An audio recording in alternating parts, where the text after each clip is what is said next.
Donc la physique quantique, elle permet en fait des prédictions qui sont extrêmement précises. Elles sont aussi très impressionnantes. En fait, c'est vraiment grâce à la physique quantique qu'on a tous nos moyens de communication, notre téléphone, notre ordinateur, etc. Cependant, elle échappe au déterminisme. Et ça, c'est très important. Elle ne peut pas décrire vraiment la matière comme elle est. Alors, c'est très important. Parce que quand elle se contente, elle peut faire ses prédictions, elle se contente de prédire, mais elle énonce d'une façon, on va dire, j'aimerais dire humble, en fait, ses prédictions, et elle énonce ses propres limites. Donc elle se distingue fondamentalement de la physique classique qu'on nous a enseignée sur les bancs du lycée. Or, et ça a été dit déjà auparavant, nos pensées sont aussi modelées, fécondées par la science. Elle a un certain pouvoir sur ses pensées. Et donc, elle continue, et ça a été toujours le cas dans l'histoire, à inspirer donc, la pensée avec grand P aussi, et aussi la philosophie qui se sont beaucoup aussi appuyées sur la science de la nature, qui était même confondue à un certain moment de l'histoire. Et donc le fait qu'elle énonce ces incertitudes avec une belle certitude, je trouve qu'elle est justement source de riches leçons philosophiques. Et en particulier, elle nous invite à questionner la définition de ce que c'est que la science, de ce que c'est que la raison et de ce que c'est que la vérité ou la vérité scientifique. Il se trouve quand même que ce genre de questionnement, en fait, a toujours eu lieu à travers l'histoire de la pensée, qu'elle soit grecque, arabo-islamique ou occidentale. Mais la raison a pu opérer selon différentes modalités. Elle a vu son champ de pouvoir rétréci ou étendu. Et je pourrais ainsi dire que la physique quantique, en fait, résonne davantage avec la raison critique d'Al-Razali ou de Kant qu'avec la raison de Descartes, où je placerai plutôt la physique classique. Et donc j'aurais envie de dire que c'est la physique classique qui serait moderne, puisque la modernité est associée à Descartes, alors que la physique quantique est plutôt postmoderne. Évidemment, on parle de la raison de Descartes qui, un peu dans le sillage de la raison d'Aristote, qui ne se réduisait pas nécessairement non plus à une rationalité appauvrie qui est répandue de nos jours et que je voudrais un peu aborder par la suite. Donc sur la connaissance et les modalités et les modes de la connaissance, je me suis donc engagée, comme il a été dit, merci à Virginie Larousse pour sa présentation, dans une voie de dialogue entre cette science moderne, ou je dirais postmoderne, et la religion ou l'héritage spirituel de l'islam, l'héritage qui ne se réduit pas à un instant zéro dans le temps. C'est un dialogue que je considère extrêmement important, mais qui respecte la distinction, les différences qui sont inhérentes à chaque champ de savoir que représentent les sciences et la religion. Par exemple, la religion est guidée par le principe de finalité qui se trouve exclu des sciences. Mais dans ces deux champs, on peut dire que nous sommes en train de chercher à comprendre ce qui est visible, des phénomènes qui sont visibles, par des entités qui sont invisibles, par des choses, al-shay' en arabe on dirait, dont la nature nous échappe. Et dans les deux champs, en fait, la rationalité nous guide, bien évidemment. Elle est très importante, elle est vraiment cruciale. Toutefois, cette rationalité réclame qu'on définisse son sens et que l'on intègre aussi ses multiples modalités. Et qu'elle soit pratiquée en science ou en théologie, la rationalité s'avère limitée. Et à un certain degré, elle laisse la place à la perplexité. Alors, je voudrais quand même préciser d'emblée que face à cette perplexité, je ne vise pas à combler les trous de notre ignorance par Dieu. Car pour moi, une telle démarche serait tout à fait symétrique à celle qui consisterait à exclure Dieu des zones éclairées par la science.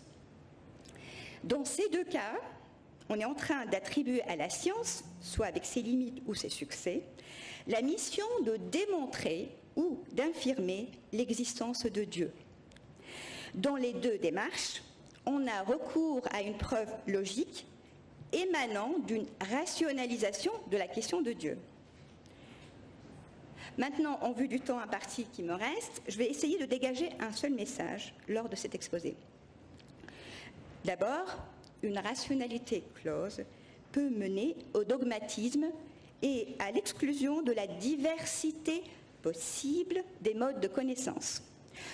Ensuite, cette rationalité close opère en fait du côté des religieux, mais aussi du côté de certains scientifiques ou penseurs, y compris dans le monde arabe.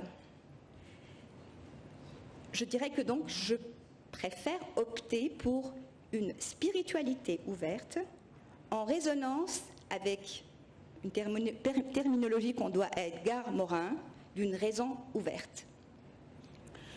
Certes, on sait très bien que le manque de rationalité peut nous mener droit à l'obscurantisme, comme lorsqu'on remet en cause la rotondité ou le mouvement de la Terre de nos jours. Mais, à l'inverse, un rationalisme systématique et asséché à l'intérieur du champ religieux conduit à d'autres pathologies répandues dans le monde musulman. Ainsi, on a parlé déjà, Johnston, du concordisme. Pour moi, il s'apparente, je le perçois comme une forme de réductionnisme qu'on fait subir en réalité aux deux champs, scientifiques et religieux, et qui absolutise ce qui relève du contingent. On y réduit le texte sacré, non contextualisé, dont le symbolisme est oublié, voire balayé, à la lecture simpliste d'un énoncé scientifique qui, à son tour, n'est pas non plus contextualisé. Cela peut conduire à des réfutations de théories scientifiques, comme la théorie de l'évolution, comme ça a été mentionné, que l'on pense non conformes à cette lecture réductrice du Coran. Ou encore à vouloir confirmer d'autres énoncés, comme la théorie du Big Bang, simplifiée là aussi, simplement parce qu'on croit les retrouver dans le Coran. Avec la recherche de ce que l'on appelle les miracles scientifiques du Coran, qui ont été cités, Al-Ajaz al-Almi, le Coran, comme a été cité par Johnston, nous assistons aussi au phénomène inverse, celui d'une confiance absolue dans les théories scientifiques, qui deviennent juges suprêmes de la véracité de la révélation, dont le statut est ainsi amoindri. D'un certain côté, on pourrait dire, pour rester positif, qu'il s'agit d'un signe de respect envers la science, malgré la situation critique abordée de la recherche de la culture scientifique dans le monde arabe. Mais il s'agit, selon moi aussi, d'une tendance à s'emprisonner dans le scientisme. On consomme les résultats scientifiques provenant de l'Occident dans une attitude semblable à la consommation des produits matériels. Or, cette forme de rationalité appauvrie, réduite à une seule modalité, affecte même la façon de vivre la religion, qui est dominée par une vision mécaniste, celle d'une relation de cause à effet entre les pratiques rituelles, les bonnes actions et la récompense qu'on en tire. On procède ainsi à la chosification de la voie du salut, dans une sorte de relation transactionnelle avec Dieu. Maintenant, on pourrait se dire, mais c'est le divorce entre science et religion qui serait la solution à ces pathologies.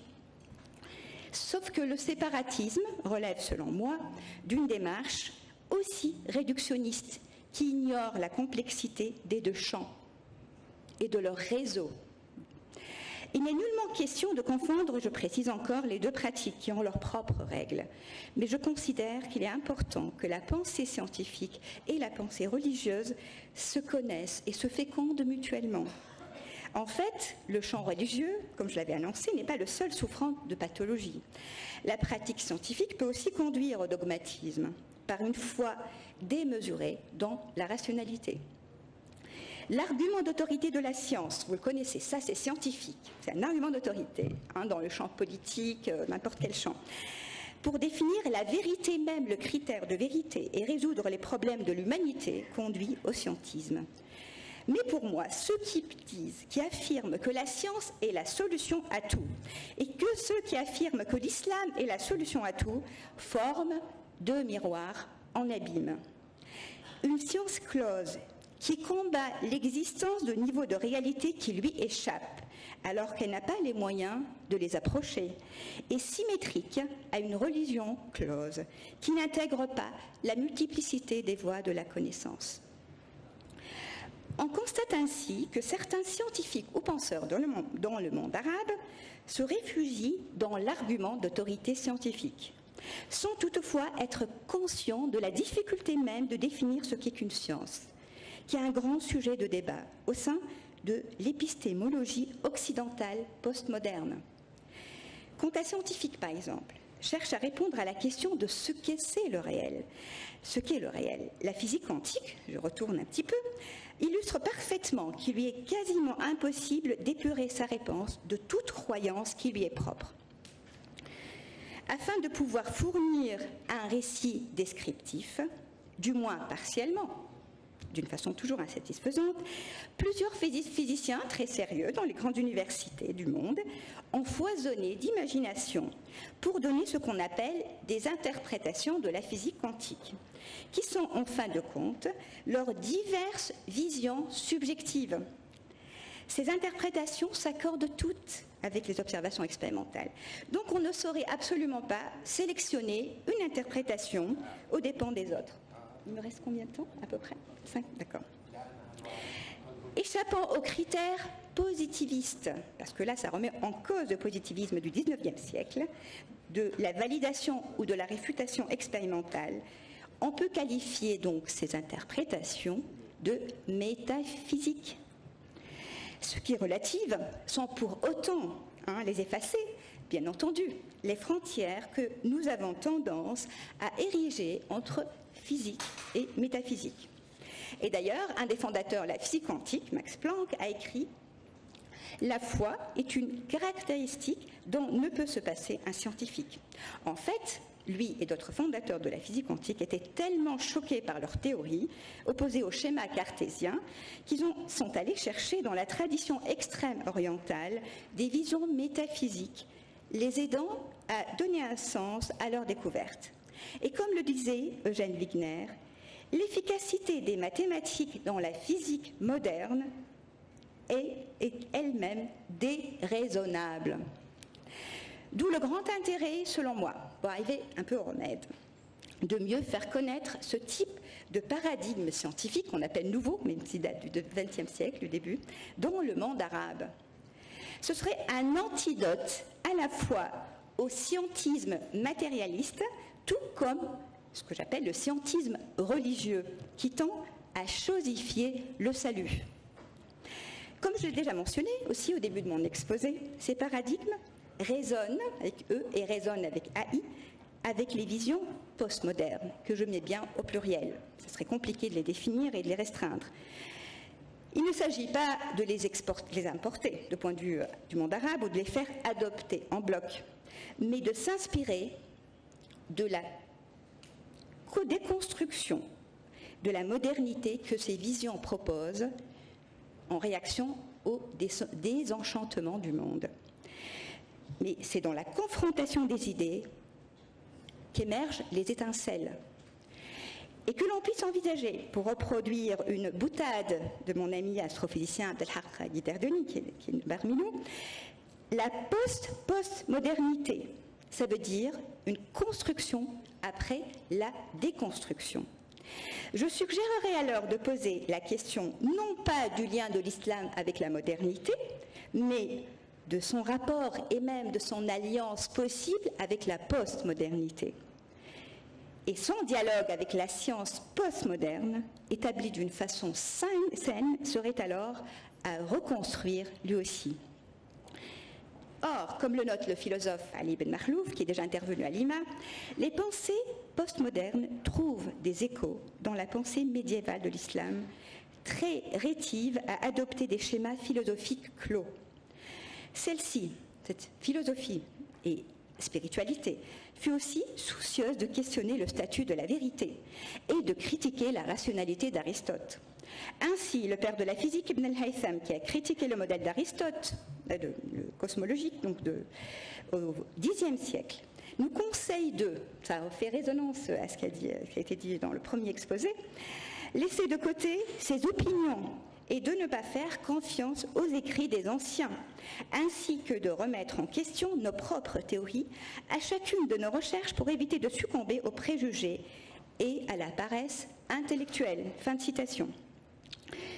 Il me semble crucial, comme l'a très bien fait le grand historien des sciences, Rochdi Rached, d'acquérir une connaissance approfondie de cet héritage, épuré des clichés orientalistes ainsi que de nos projections anachroniques. On y trouverait une source d'inspiration pour le dialogue entre science et religion, qu'il ne s'agit évidemment pas de reproduire tel quel, impossible. Mais en particulier, on y relève un schéma d'intégration et de valorisation simultanée de deux types, de deux champs de savoir. D'un côté, le champ de la pratique objective des sciences qui relève d'une démarche rationnelle confortée par l'observation. D'autre part, des savoirs où l'importance de l'expérience personnelle ou intime les qualifierait de subjectifs, tels que l'art, la poésie ou la connaissance spirituelle par le cœur et la saveur. Contrairement à une vision binaire que l'on transpose sur notre lecture de l'histoire de cette pensée, les démarches philosophiques et scientifiques avaient très souvent des motivations d'ordre métaphysique. Et les démarches spirituelles intégraient la rationalité, tout en la dépassant. Ainsi, le père de la chimie, je cite que quelques exemples, Jabr ibn Hayyan, était motivé par l'alchimie, alors qu'il a fondé la chimie. Je citerai aussi le grand astronome, cité aussi par Johnston, Nasr-Din al-Tusi du XIIIe siècle, ayant donné un théorème, dérivé un théorème qui n'avait pas d'équivalent chez les Grecs et qui fut utilisé par Copernic avec un schéma identique, reproduisant même les mêmes lettres en arabe traduites en latin. At-Tusi fut surtout connu comme un grand théologien, tout en proposant une vision intégrant l'évolution des espèces, écrivant par exemple que l'être humain est placé sur l'étape moyenne de l'escalier évolutionnaire. D'ailleurs, Ibn Khaldoun aussi parle d'une descendance commune du singe, de l'homme. Et l'intérêt aussi de théologiens ou maîtres spirituels envers la science, qui pouvaient aussi dépasser librement, beaucoup plus facilement que les scientifiques, entre guillemets, la cosmologie d'Aristote. Par exemple, Fakhreddin Razi, au XIIe siècle, conclut « Ne doute de la rotondité de la Terre que celui qui est privé de réflexion ». Ou alors il écrit que Dieu a la puissance infinie, a le pouvoir, la qudra, de créer des milliers de mondes, au-delà de ce monde. Les arguments des philosophes, évidemment, dans l'héritage Platon et Aristote, pour affirmer que le monde est un, sont faibles. C'est cette cosmologie qu'on retrouve aussi dans un livre remarquable, qui n'est pas traduit, je l'ai lu en arabe, d'un saint que j'ai présenté à l'UNESCO une fois, du XXe siècle, Cheikh al-Alawi, qui écrit dans cet ouvrage terminé en 1904, « Ainsi la Terre a trois mouvements, un sur elle-même, d'où provient l'alternance du jour et de la nuit, un autour du Soleil, d'où provient l'alternance des saisons, et un mouvement accompagnant celui du Soleil. » Ça, c'est qu'un exemple.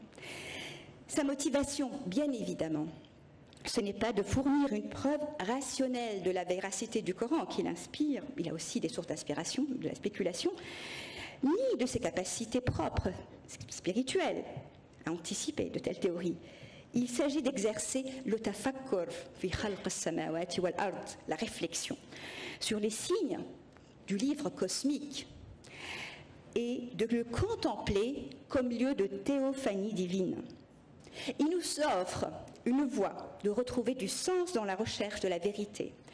Qu'on soit agnostique pratiquant la science ou croyant pratiquant la religion, nous sommes invités à questionner le sens et la portée symbolique et profonde de nos pratiques. Ce qui saurait nous épargner les scléroses qui nous menacent de part et d'autre, et leurs conséquences et de leurs conséquences fâcheuses que je n'ai pas besoin de rappeler. De part et d'autre, nous sommes aussi invités à intégrer, valoriser, respecter tous les modes de connaissance, ou encore mieux, à devenir poète. Car par la beauté de la connaissance, on espère atteindre la connaissance de la beauté avec grand B. Je vous remercie de votre attention.